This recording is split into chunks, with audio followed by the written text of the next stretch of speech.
ఎంతో టేస్టీగా ఉండే క్యాప్సికమ్ మసాలా ఎలా చేసుకోవాలో ఈ వీడియోలో చూపించేస్తాను. ముందుగా క్యాప్సికమ్ ని శుభ్రంగా కడిగి ఇలా క్యాప్సికమ్ ని కాడ దగ్గర కట్ చేసి లోపల ఉన్న సీడ్స్ అన్ని బయటకు తీసేయండి. ఇలా చేస్తే మసాలా చాలా బాగా స్టఫ్ చేయొచ్చు. తర్వాత 3 టీ స్పూన్స్ పల్లీలు వేయించుకొని మిక్సీ జార్ లో వేసుకోండి. 1 టీ స్పూన్ నువ్వులను ఇలా చిటపట అనే వరకు వేయించాలి. 1/2 టీ స్పూన్ ధనియాలను కూడా వేయించుకోండి.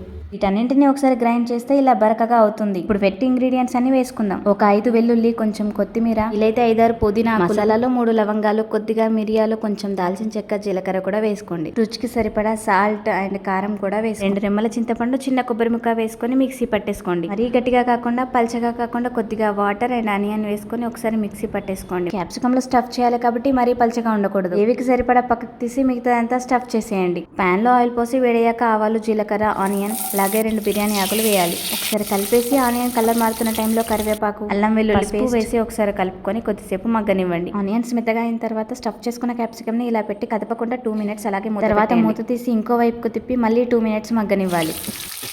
మనం పక్కకు తీసి పెట్టిన స్టఫింగ్ పేస్ట్ కొద్దిగా వాటర్ వేసి ఇలా పల్చగా చేసుకోవాలి. క్యాప్సికమ్ 2 సైడ్స్ మెత్తగా అయింది అనిపించినప్పుడు వాటర్ కలిపిన పేస్ట్ ని ఇందులో వేసేయండి. ఒకసారి మంచిగా కలిపేసి ఒక 10 మినిట్స్ అలాగే మూత పెట్టేయండి. తర్వాత మూత తీసి మనకు కావాల్సినంత ధనియాల పొడి అండ్ గరం మసాలా వేసుకోండి. మళ్ళీ ఒకసారి మంచిగా మిక్స్ చేసి ఒక 10 to 12 మినిట్స్ అలాగే ఉడకనివ్వండి. తర్వాత మూత తీస్తే ఇలా మంచిగా ఆయిల్ పైకి తేలుతుంది. ఇప్పుడే మీరు గ్రేవీ కన్సిస్టెన్సీ చూసుకొని కావలిస్తే కొన్ని వాటర్, కొత్తిమీర వేసుకొని ఇంకో 5 మినిట్స్ ఉడకనివ్వండి. 5 మినిట్స్ తర్వాత తీస్తే చాలా మంచి అరోమా వస్తుంది. ఆ తర్వాత స్టవ్ ఆఫ్ చేసి 2 మినిట్స్ తర్వాత వడ్డించుకోండి. మసాలా క్యాప్సికమ్ చాలా లెంతీ ప్రాసెస్, కానీ నమ్మండి తినేటప్పుడు చాలా అద్భుతంగా అనిపిస్తుంది. మీరు కూడా తప్పకుండా ట్రై చేయండి. Thanks for watching.